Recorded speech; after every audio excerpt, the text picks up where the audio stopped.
کله چې مارچ میاشت کې د کورونا وایرس وبا پر اکوادور خپره شوه نو ولسمشر وویل چې دغه کړکېچ له جګړې هم بدتر دی.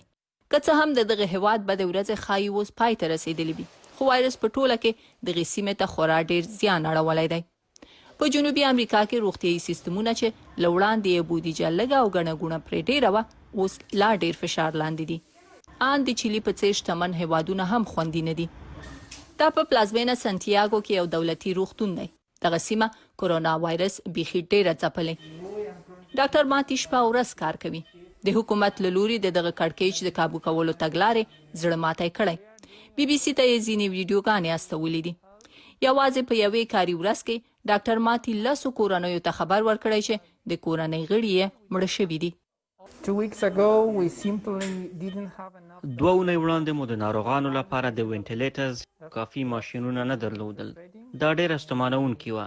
ډېر کله اړ کېږو چې د ناروغانو ترمنځ غوراوی وکړو. دا ډېره سخته ده. زه 30 کلن یم او دا مې ښایي د یوه ډاکټر په توګه د ژوند تر ټولو ننګونکې تجربه وي. هیڅوک داسې حالت ته تیار نه وي. ګاونډی پیرو بیا په دې ډېره وستایل شوه چې وختي یې ټول بند پلی کړ. دوی پوهېدل چې روغتیایي سیستم یې د دغې وبا د کابو کولو جوګه نه دی. نا انډولي او بېوزلي هم د دغه هیواد لپاره په دې معنا دی چې د کورونا وبا فشار به پرې ډېر وي. ستونزه دا ده چې د دا ډول پیښو لپاره کافي سازمانونه او ټولنې نه لرو. مارکیټونه یوه بیلګه ده. شاوخوا 30% خلک دلته په لیما کې د خوړو پیرلو لپاره د اونۍ 2-3 ځله مارکیټونو ته ځي، ځکه په یو وار د ډیرو خوړو د پیرلو او زیرمه کولو توان نه لري. خلک دغه ویروس بیخي ډیر ویرولی دي. ارجنټاین هم د دغه وایرس پر وړاندې چټک اقدام وکړ. دغه هیواد له سخت اقتصادي کړکېچ سره مخ دی او سیاسي مخالفتونه هم پکې ډیر دي. خو د کورونا وبا د کابو کولو لپاره ټولو په ګډه کار وکړ.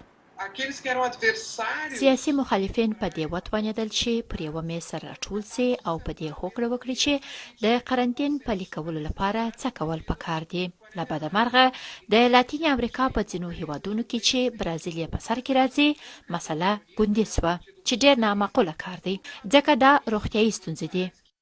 د وایرس خبره هغه وخت د برازیل د ولسمشر لپاره ډېره شخصي شوه چې خپله په کووډ-19 ناروغۍ اخته شو. خو اوس هم دا هر څه د بولسونارو لپاره یوه سیاسي لوبه ده. د سیمه کې له اروپا سره هم مهاله ټول بند پیل شو چې اوس یې پای ته رسوي او همدې ډېری وارخطا کړي دي. ځینې هیوادونه هیلهمند دي. د برازیل په ګډون ځینې نور بیا لا د دغې وبا اوج ته نه دي رسېدلي. داسې خبرداری هم ورکول کېږي چې په راتلونکو میاشتو کې به په سلګونو زره نور کسان هم د دغې وبا له لاسه ومري.